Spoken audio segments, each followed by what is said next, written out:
بسم اللہ الرحمن الرحیم۔ شروع اللہ کے نام سے جو بڑا مہربان اور نہایت رحم کرنے والا ہے۔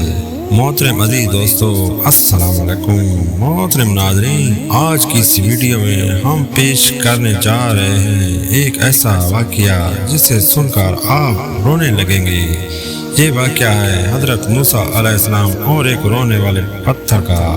مگر اس واقعے سے پہلے آپ کی خدمت میں ایک اور ایمان فروز واقعہ پیش کروں گا جسے سن کر آپ کا ایمان تازہ ہو جائے گا۔ اس لیے میری آپ سے گزارش ہے کہ اس ویڈیو کو اینڈ تک ضرور دیکھیں۔ محترم ناظرین، حضرت موسیٰ علیہ السلام کا ایک امتی تھا جو بہت زیادہ غریب تھا، کئی روز فاقوں میں گزار دیتا۔ ایک مرتبہ اس کی ملاقات حضرت موسیٰ علیہ السلام سے ہوئی۔ وہ کہنے لگا، اے موسیٰ علیہ السلام، آپ کلیم اللہ ہیں اور کوہ طور پر جا رہے ہیں۔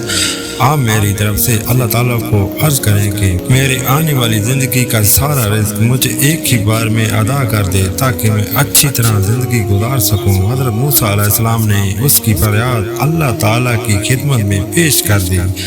اللہ تعالیٰ نے اس کی فریاد قبول فرما دی اور اس کو چند مویشی، گندم اور چند مزید چیزیں عطا کر دی۔ اس کے بعد حضرت موسیٰ علیہ السلام اپنے روزانہ کے کاموں میں لگ گئے۔ ایک سال یا کچھ عرصہ گزر گیا کہ حضرت موسیٰ علیہ السلام کو وہ بندہ یاد آ گیا۔ آپ علیہ السلام نے سوچا کہ پتہ تو کروں اس کی کیا بنا۔ جب اس کے گھر پہنچے تو آپ علیہ السلام نے دیکھا کہ اس نے ایک عالیشان مکان بنایا ہوا تھا۔ دوستوں اور مہمانوں کا رش لگا ہوا تھا، دسترخوان بچے ہوئے تھے، طرح طرح کے کھانے لگے ہوئے تھے۔ سب کھا پی کے اللہ کا شکر ادا کر رہے تھے اور مزے اڑا رہے تھے۔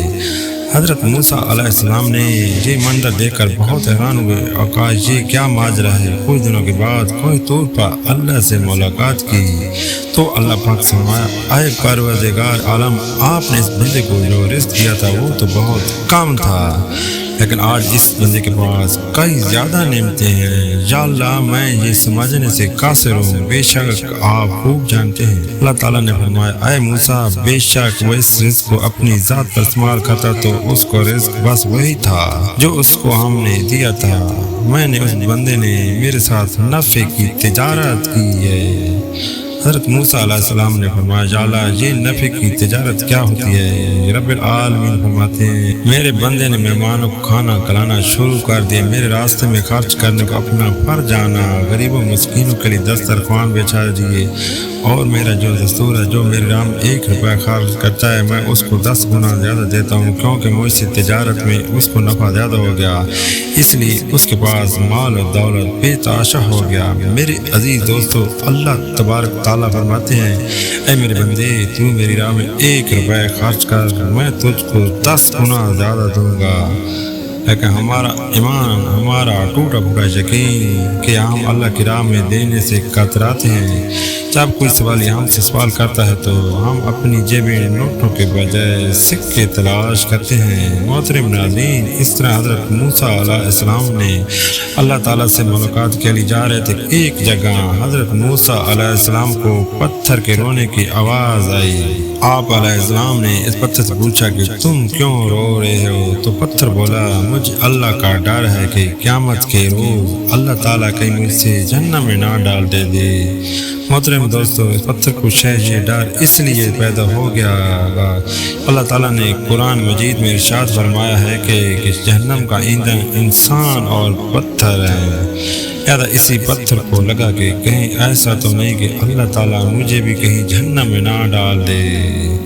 پتھر بولا، اگر میں جہنم کا ایندھن بن گیا تو میرا حشر بہت برا ہوگا۔ اے اللہ کے نبی، اس بات کو یاد کر کے رو رہا ہوں۔ اور کہنے لگا، آپ علیہ السلام تو اللہ کے پیغمبر ہیں اور کوہ نور پر سے اللہ سے ملاقات کے لیے جا رہے ہیں، وہاں جا کے آپ علیہ السلام میرے لیے اللہ تعالیٰ سے سفارش کر دیجیے۔ حضرت موسیٰ علیہ السلام نے اس سے تسلی دی اور کہا کہ اس وقت میں اللہ تعالیٰ سے ملاقات کے لیے جا رہا ہوں، اللہ کے حضور تیری بخشش کی دعا کروں گا۔ یہ کہنے کے بعد حضرت موسیٰ علیہ السلام کوہ طور پر چلے گئے، اللہ تعالیٰ سے کلام کیا۔ اسی درمیان آپ علیہ السلام سے اس پتھر کے بارے میں بھول گئے۔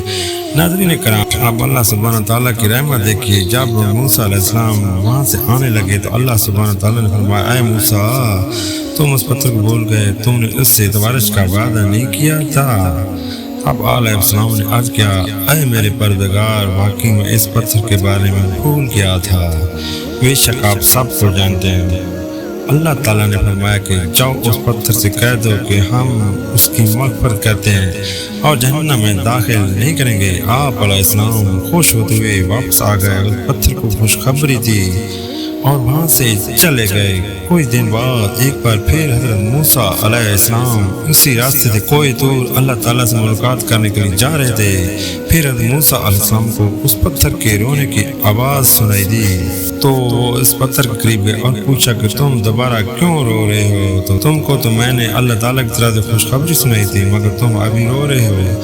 تو وہ پتھر کہنے لگا، تب تو میں اللہ کے خوف سے رو رہا تھا، اب میں اللہ تعالیٰ کی محبت میں رو رہا ہوں۔ لیکن نبی، اللہ تعالیٰ نے مجھ پر اپنی رحمت فرمائی۔ اے اللہ کے نبی، کیا مجھے اس کی محبت میں رونا نہیں چاہیے؟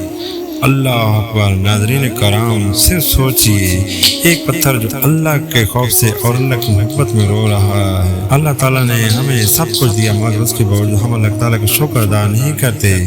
جانور اللہ سے ڈریں، پتھر اللہ سے ڈریں، مگر انسان ہے کہ اس کو پرواہ نہیں، بے ہوش ہو کر زندگی گزارا ہے جس سے زندگی کا اسے کوئی پتہ نہیں۔ اللہ کی برگاہ میں دعا ہے کہ اللہ ہمارے دلوں میں اپنا خوف پیدا فرمائے اور ہمیں سیدھے راستے پر چلنے کی توفیق عطا فرمائے۔ آمین ثم آمین۔